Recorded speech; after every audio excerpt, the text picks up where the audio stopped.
மத்தேயு நற்செய்தி 11ஆம் அதிகாரம் 29ஆம் இறைவார்த்தை. உங்கள் உள்ளத்திற்கு இளைப்பாறுதல் கிடைக்கும் என்ற ஆறுதலின் வார்த்தைகளுக்காய் நன்றி இயேசுவே. இயேசுவே எம் மீட்பரே, தொழில் நஷ்டங்கள், பொருளாதார தடைகளால் மன அமைதி இழந்து தவிக்கும் மக்களுக்கு இன்றைய நாளிலே ஆறுதல் அளிப்பீராக.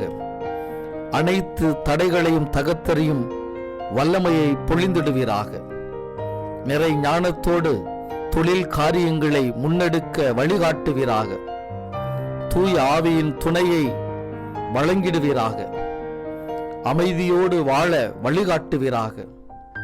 வீணான பயங்கள், பதட்டங்கள், அச்சத்திலிருந்து முழு விடுதலை கொடுப்பீராக.